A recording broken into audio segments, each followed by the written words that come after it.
উন্মোচন করা হচ্ছে না। এত বছর এতগুলো দিন চলে গেল, এতগুলো মাস হয়ে গেল, এখন পর্যন্ত কিন্তু তাদেরকে কিন্তু উন্মোচন করা হচ্ছে না। এবং যারা অতীতের সরকারের সাথে যারা সরাসরি সম্পৃক্ত ছিল, যারা বর্তমান সরকারের সাথে হয়তো সম্পৃক্ত থাকতে পারে, আমাদের মূল কথা হচ্ছে যে দেশের মানুষকে আমরা কি করে আমরা সম্পূর্ণ নিরাপত্তা আমরা নিশ্চিত আমরা করতে পারি, সেই দিকে খেলাধুলা নিয়ে ব্যস্ত না।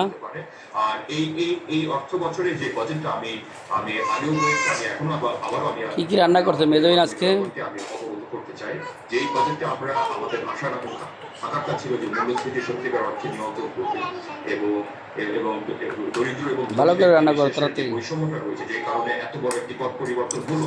আমরা দুপুরে লাঞ্চ করুন তোমার বাসায়, বাংলাদেশ সত্যিকার অর্থে আমরা নির্মাণ করব, সেটার প্রতিফলন আসলে তুমি লাঞ্চ রেডি করো। আর বর্তমানে যদি এর উপরে তোমার বাসায় লাঞ্চ খাবো আমরা।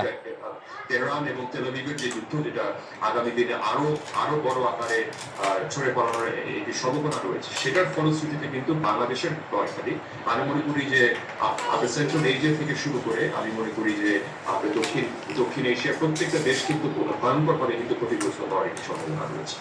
জি ডক্টর সাহেব, আমরা আলোচনা শুরু করে নিয়ে আসবো, প্রায় শেষের দিকে আমরা আছি। আমরা আবার একটু আন্তর্জাতিক প্রসঙ্গে যেতে চাই ডক্টর সাহেব।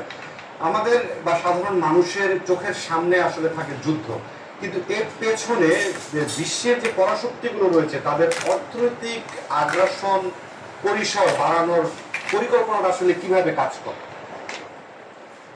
আপনি দেখবেন যখন ইরান দখল করেছিল বা যখন আপনার লিবিয়াকে গাদ্দাফির পতন হয়, আমাদের একটাবার চিন্তা করতে হবে যে কি কারণে পতনগুলো হয়েছে, বা আপনার সিরিয়ার যে বাশার আল আসাদের যে পতনগুলো হয়েছিল। এখন আমাদের কয়েকটি বড় শক্তি আপনার মিডল ইস্টের সাথে সরাসরি সম্পৃক্ত, যেভাবে রাশিয়ান ইনফ্লুয়েন্স আছে, আমেরিকান ইনফ্লুয়েন্স আমরা 2003 সাল থেকে একদম সরাসরি আমরা উন্মুক্তভাবে আমরা দেখতে পেয়েছি। এবং বর্তমানে কিন্তু আমরা দেখলাম ইরানিয়ান ইনফ্লুয়েন্স যদি আপনি ইয়েমেনে দেখেন, প্যালেস্টাইনে দেখেন,